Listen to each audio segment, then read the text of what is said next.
বাংলাদেশে 300 আসনের মধ্যে যদি আপনি 290টা আসনও যদি পান, কয়টা আসন? 290টা। এগুলো তো কিয়ামত এটা আরেকটা হইলেও সম্ভব না। এটা দুনিয়ার ইতিহাসে আরেকটা দুনিয়া শুধু 8 দিয়ে হলেও সম্ভব না এটা। তারপর 290টা সিট আপনি পাইলেন, পাইলে কি হবে সেটা আপনি একটু আলজেরিয়ার দিকে তাকাইন। আপনি পেলে কি হবে সেটা তিউনিসের দিকে তাকান, পেলে কি হবে সেটা তুরস্কের দিকে তাকান, পেলে কি হবে মিশরের দিকে তাকান।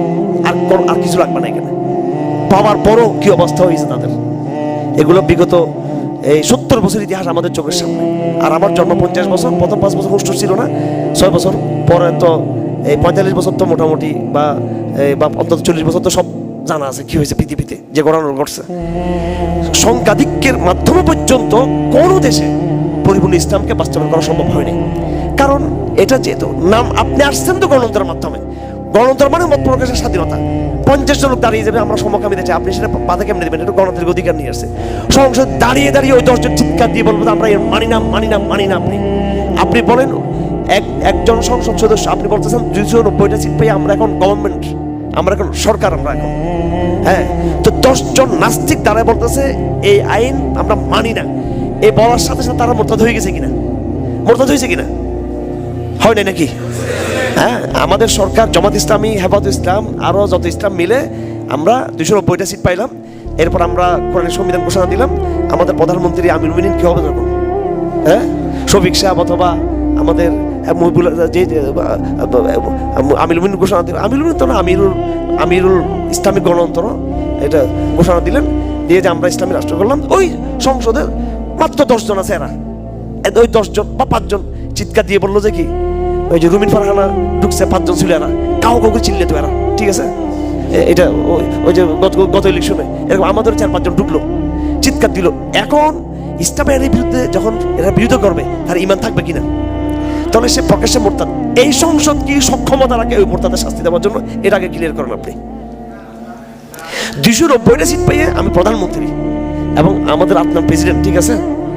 তারপরে এখানে স্বরাষ্ট্রমন্ত্রী, আর সব আমরা এর পুলিশের আইজিপি, ওটা র্যাবের প্রধান, ওইটা ডিজিএফ এর প্রধান, এটা আমরা সব ক্ষমতার মধ্যে। আর 290টা সিট, 295টা সিট আমাদের, 295টা। পুলিশ আমাদের, আইজিপি আমাদের, মিলিটারি আমাদের, আমরা আমাদের, সচিব আমাদের, সব পিসি আমাদের, দুনিয়া আমাদের, সব আমাদের আমাদের আমাদের আমাদের আমাদের সব। ওই সংসদে দাঁড়াইয়া 3 জন বলছে এ আল্লাহর আইন মানি না, মানি না, মানি না। ওরা কিন্তু মেম্বার অফ পার্লামেন্ট।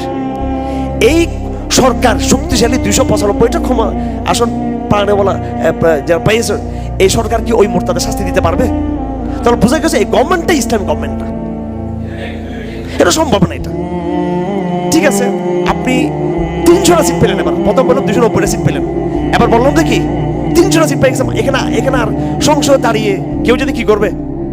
হ্যাঁ, এরকম নেই যে হুজুর আপনি তো বলছেন 290 জনের জন্য, তা আমরা চেষ্টা করবো 300টা সিট যেন আমাদের হয়।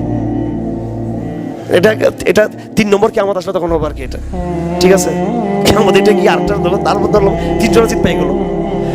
300টা সিট পর সংসদে দাঁড়িয়ে এরা আর তো বিরোধিতা করার লোক নেই, সব তো শরীয়তপন্থী লোক।